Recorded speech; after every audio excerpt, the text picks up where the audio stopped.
es un programa de filosofía por televisión. Ustedes se preguntaron por qué estamos aquí. Yo existo porque pienso. El hombre piensa. Es el lugar en el cual todos los saberes son pensados. Descartes es un héroe del pensamiento. Es difícil enfrentar las grandes cuestiones. Es un libro de Jean-Paul Sartre, Crítica de la razón dialéctica. Esta es la historia de la filosofía de Hegel. Eterno. La filosofía es la totalidad de lo real, porque piensa. La totalidad de lo real. Encuentro número 4. La filosofía corta la cabeza del 16. ¿Qué es un filósofo idealista? ¿Qué es el iluminismo? ¿Cuál es el rol del intelectual revolucionario? ¿Es este el mejor de los mundos posibles?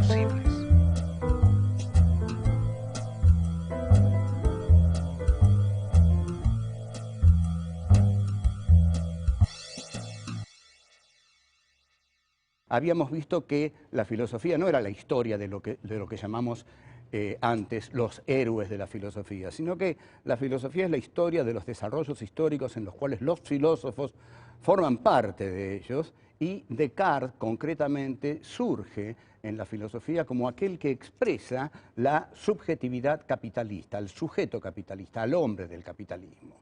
Y que para esto tiene que darse todo un proceso histórico en el cual el descubrimiento de América, Copérnico, Galileo, Giordano Bruno cuestionan el orden de la teología medieval. Surge así el ergo sum cartesiano, el pienso, luego existo, que es partir del sujeto como punto indubitable del conocimiento de la realidad. Esta partida del sujeto, partir del sujeto como punto inicial para el conocimiento de la realidad, es lo que llamamos las filosofías idealistas. Las filosofías idealistas son aquellas que parten del yo para conocer la realidad. Vimos todos los problemas que se le causaban a Descartes para justamente demostrar la existencia de la realidad externa. Como Descartes se había preguntado si todo lo que existía y todo lo que él veía ahí afuera realmente era real, existía, y había imaginado la posible existencia de un genio maligno que lo engañara. Pero había dicho, ese genio maligno no puede existir porque Dios es absolutamente bueno, y si yo veo todas esas cosas allá afuera, debo confiar en la veracidad divina, Dios no habrá de engañarme. Pero para esto tenía que demostrar, seguimos repasando, tenía que demostrar la existencia de Dios. Y para demostrar la existencia de Dios, entonces Descartes dice, Dios existe porque Dios es perfecto y la idea de la perfección está en mí. Y si la idea de la perfección está en mí, no la puedo haber puesto yo, que soy un ser imperfecto. La tiene que haber puesto un ser perfecto, y ese ser perfecto es Dios. Nos acercamos entonces ahora. Vamos a pasar de Descartes a un pensador que se las trae. Miren, yo voy a ser sincero con ustedes. Immanuel Kant no es un filósofo fácil. Vivió toda su vida en la ciudad de Königsberg, escribió la Crítica de la razón pura, que es su obra fundamental, junto con la Crítica de la razón práctica y la Crítica del juicio. La escribió en muy poco tiempo, con un enorme descuido por el estilo y un enorme descuido por la claridad. En realidad las dos cosas van juntas. Allí donde hay una mala escritura no puede haber una clara exposición. Una clara exposición de las ideas requiere una clara escritura también. Es decir, cuando uno entiende y quiere hacerse entender, tiene que saber cómo hacerse entender. En este sentido, el estudio de la filosofía, cuando se aplica a la docencia, tiene dos partes fundamentales. Una es que uno entienda, y la otra es que uno sepa cómo transmitir ese conocimiento. Pero esto a Kant no le importó mucho. Ergo, la filosofía kantiana no tiene la transparencia de la filosofía cartesiana. En general, la filosofía cartesiana se caracterizaba por ser clara y distinta, como Descartes lo decía. Kant es un filósofo oscuro. Yo no voy a tratar la improbable misión de simplificarlo, porque justamente les voy a contar una anécdota para aclarar esto. Parece que cierto día Einstein, el físico, iba caminando por ahí, se le acerca un tipo y lo encuentra. Oh, hola Einstein, le dice, ya que lo encuentro, quería preguntarle si me puede explicar la teoría de la relatividad. Einstein, que ese día estaba de evidente buen humor y de buena disposición, le dice, sí, cómo no, le voy a explicar la teoría de la relatividad. Y el tipo dice, pero caramba, tampoco la entendí ahora, ¿me la podría explicar de nuevo? Bueno, se la explica por cuarta vez, tampoco la entiende, quinta vez, tampoco la entiende, y así se la sigue explicando y el tipo le dice, no la entiendo, hasta que al final llega un momento en que el tipo le dice, ah, sí, ahora la entendí. Y Einstein lo mira y le dice, sí, pero esto ya no es la teoría de la relatividad. Entonces, yo puedo explicar o simplificar Kant hasta cierto punto, y no lo voy a simplificar.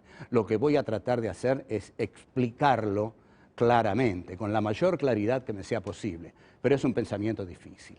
Sin embargo, lo vamos a unir a lo que vimos en Descartes. Dijimos que Descartes inaugura lo que llamábamos filosofías idealistas. Dijimos que las filosofías idealistas son las que parten del sujeto en su tarea de conocimiento de la realidad. Ustedes síganme bien, porque no quiero interrumpir este pensamiento en este momento. Las ideas en el idealismo, el sujeto es aquel que constituye al objeto.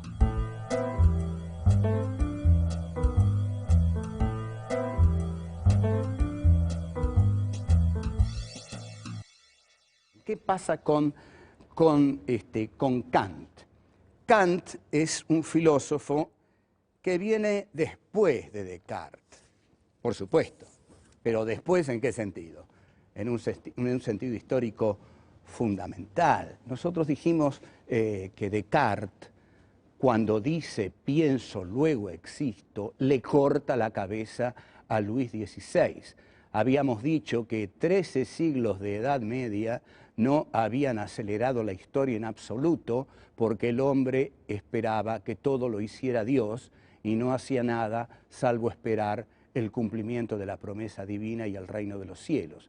Pero con Descartes, al poner Descartes la centralidad en la praxis del hombre, la historia se acelera, la burguesía toma la historia entre sus manos y la burguesía llega en muy corto periodo de tiempo, si tenemos en cuenta que en 1637 es el discurso del método y en 1789 la Revolución Francesa, ha pasado muy poco tiempo comparándolo con el tiempo del medioevo para que se produzca el hecho fundamental del asalto de la burguesía al poder.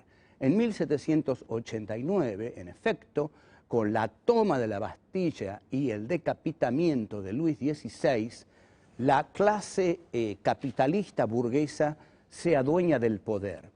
Esto va paralelo al avance del conocimiento en filosofía. Si la burguesía se adueñó del poder, Kant tiene otra relación con la realidad externa. La realidad externa no es como para Descartes algo que pertenecía todavía a la monarquía. La realidad externa en Kant, que es un filósofo del iluminismo, después vamos a explicar qué es el iluminismo, la realidad externa en Kant es ya algo que está por ser atrapado, dominado, tomado por la clase social hegemónica, única del capitalismo, que es la burguesía. Ergo, el objeto kantiano no va a ser ajeno al sujeto. Kant no va a recurrir a ninguna veracidad divina. El sujeto kantiano constituye al objeto, lo hace suyo, lo crea. Bueno, esto hay que decirlo porque justamente el iluminismo es una filosofía que parte de la razón como la luz. Por eso es el iluminismo. Las luces de la razón. Para un iluminista, la razón es aquel poder que es capaz de organizar toda la realidad. Si nosotros nos remitimos aquí a nuestro país, Mariano Moreno y Juan José Castelli eran iluministas. Y al ser iluministas, ellos pensaban que desde su racionalidad podían darle a la realidad un orden que no tenían. En este sentido, la razón iluminista es totalmente revolucionaria. E incluso vamos a hablar en algún momento de las vanguardias iluministas revolucionarias del siglo XX. Pero estamos en este momento. Pensemos en Moreno y pensamos en Castelli. Moreno y Castelli, ¿qué dicen? Bueno, este virreinato no es lo que nosotros queremos. Es decir, esta realidad exterior organizada como un virreinato que depende de la metrópoli no es lo que nuestra racionalidad quiere. Las luces de nuestra razón que guían nuestro accionar nos dicen que la realidad debe moldearse de otra manera, debe moldearse de acuerdo a lo que nuestra razón determina. Esto, Moreno, que había traducido el contrato social de Rousseau, lo toma de los iluministas franceses. Los iluministas franceses son justamente d'Alembert, Diderot, Rousseau y Voltaire. Escriben la enciclopedia y es ahí donde vemos que la razón iluminista comienza a hacerse una con las masas y con la burguesía revolucionaria. Y la razón iluminista, ¿qué es lo que dice? La sociedad tal como está organizada, hegemonizada por un rey que dice gobernar por derecho divino y que acumula a toda la monarquía en Versalles, y esa es la realidad que pretenden imponernos, nuestra razón nos dice que esa realidad hay que ordenarla de nuevo. O sea, aquí, esto tiene que ser claro, entendámoslo bien, aquí la razón ordena la realidad.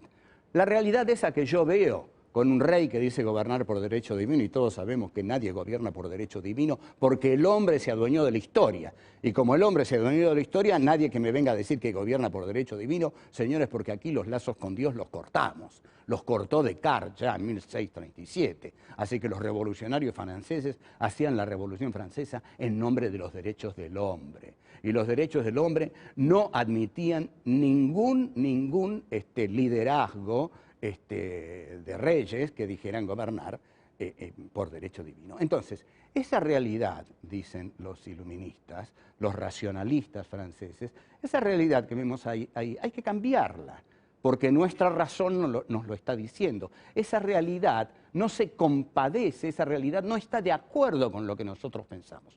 O sea, ¿qué es un iluminista? Un iluminista es alguien que está tan seguro de lo que su razón le dice que se siente validado para imponer su razón a los hechos y modelar la realidad de acuerdo a lo que su razón le dice. Entonces, eso es el iluminismo, la diosa razón, como dicen los revolucionarios franceses. La diosa razón es la que crea la realidad porque se subleva contra la realidad. O sea, la razón es revolucionaria. La razón no cree en la realidad. Cuando la realidad no está de acuerdo con la razón revoluciona la realidad hasta que esa realidad se relacione con ella como un espejo, le devuelva lo que ella cree que la realidad debe ser. Esto tiene mucho que ver con la filosofía kantiana. Y si ustedes entendieron esto, no les va a ser tan difícil entender a Kant. Ya lo vamos a ver.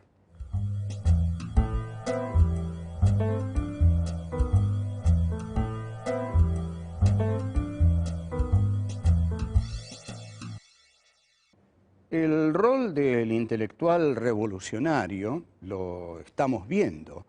Los pensadores que impulsaron la Revolución Francesa, los llamados enciclopedistas, eran intelectuales, filósofos revolucionarios que vieron que el sentido de su época era que una nueva clase social, o al menos una clase social distinta a la que tenía el poder político, porque el poder económico ya estaba en manos de la burguesía, veían estos intelectuales que la clase burguesa, capitalista, debía tomar el poder político que todavía estaba en manos de la nobleza.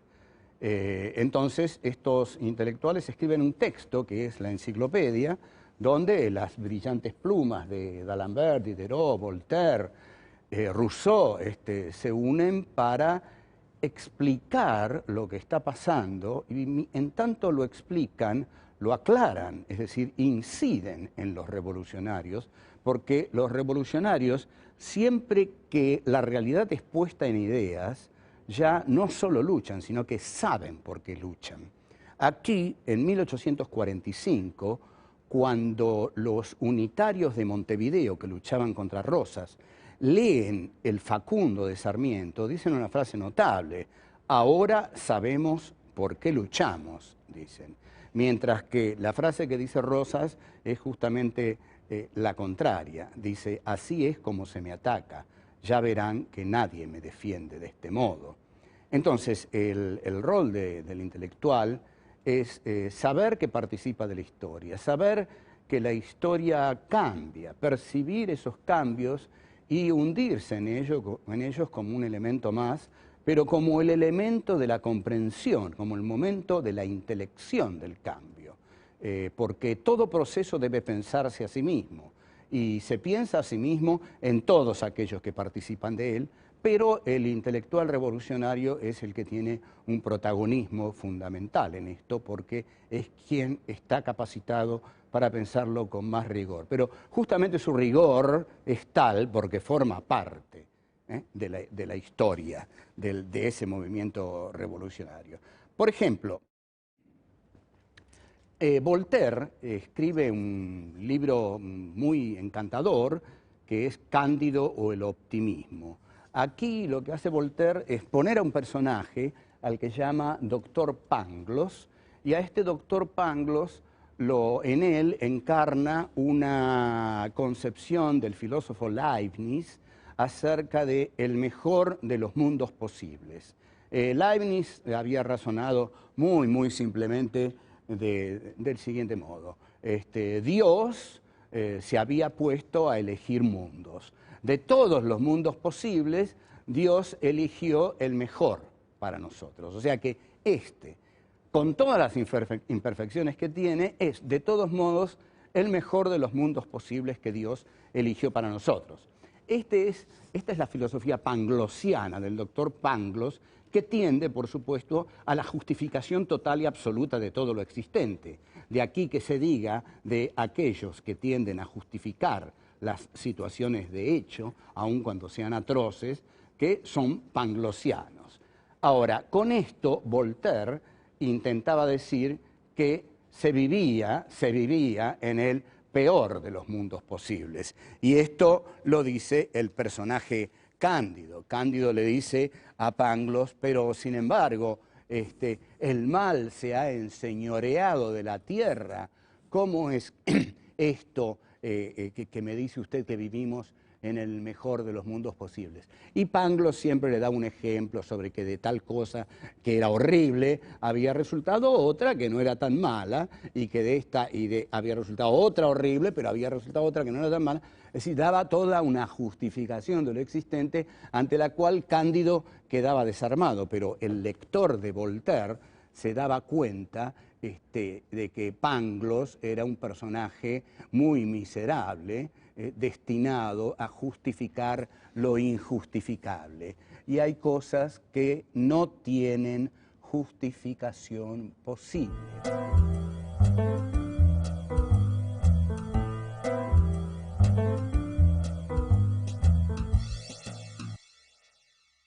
Marx dice, la filosofía tiene que estar al servicio de tornar explícita la ignominia. Entonces va a decir una frase notable, realmente notable: hay que hacer la ignominia más ignominiosa pensándola, haciéndola conocer. Una vez que toman conciencia de su ignominia se les vuelve más ignominiosa, porque la conciencia de la ignominia hace intolerable la ignominia. Es decir, yo puedo pasarme mi vida entera hundido en una situación de indignidad. Si en algún momento no tomo conciencia de ella, puedo seguir así eternamente. Ahora, en ese momento, en el momento exacto en que tomo conciencia de mi indignidad, ahí hay un quiebre, hay una ruptura, ahí yo paso a ser otro. Ahí me miro desde otro lugar y me digo a mí mismo, esto no puede ser. Cuando digo esto no puede ser, estoy revolucionando mi situación particular. Entonces, esto es lo que digamos, Marx está diciendo con que hay que hacer la ignominia más ignominiosa. A la vez, lo que logra Voltaire con su Cándido, que es una novela, es una breve novelita, Cándido, que la lee mucha gente, es lograr la irritabilidad de las masas. Convengamos que si hay masas irritables, son las masas de la Revolución Francesa. La Revolución Francesa no es solo la toma de la Bastilla, también es el terror, es Robespierre, Saint-Just, la guillotina, en fin, un proceso tremendamente complejo, pero el principio revolucionario de los ideólogos era irritar a las masas, llevándolas al conocimiento de la situación de indignidad en que vivían. En la medida en que tomaban conciencia de esa situación de indignidad, la irritabilidad crecía y la rebelión estaba más cercana. La rebelión es imposible cuando no existe la conciencia de la indignidad. Lo que hace imposible la conciencia de la indignidad es creer que vivimos en el mejor de los mundos posibles. Como no vivimos en el mejor de los mundos posibles, algunos viven en el mejor de los mundos posibles.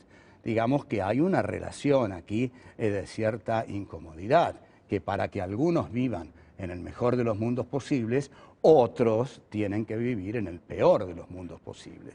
Esta tremenda injusticia que subyace al sistema social casi único en estos momentos, esta situación tiene que llevarse a la conciencia de aquel que padece la indignidad. Es decir, entonces yo diría que gran parte de la tarea de la filosofía es revelarle o conseguir que aquel que está sumergido en el oprobio durante su existencia, tome en algún mundo conciencia de este oprobio.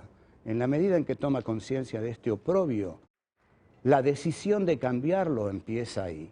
En la medida en que no la toma, va a seguir siendo siempre una mera cosa de un aparato que la explota, que lo explota. Pero también todo eso tiende a que el individuo no se encuentre con su propia subjetividad, que no llegue a ese momento en el que diga, pero esta es la vida que yo quiero vivir, este soy yo, esto es lo que soñé para mí, esto es lo que yo soñé de joven. ¿Hasta qué punto estoy traicionando absolutamente mi juventud?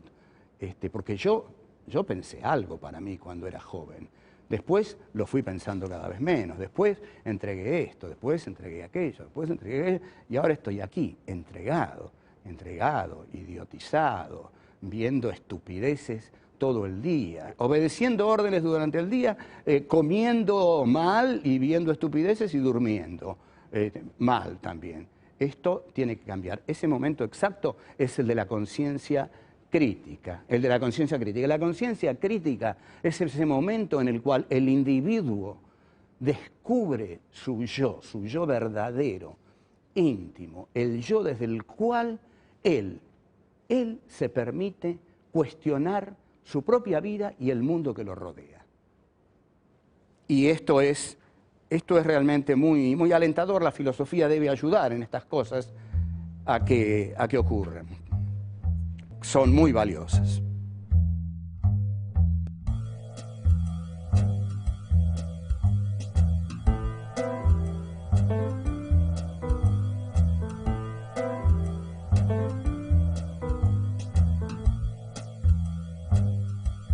Descartes dice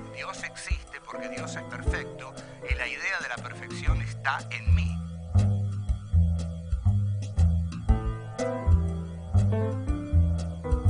Para un iluminista, la razón es aquel poder que es capaz de organizar toda la realidad.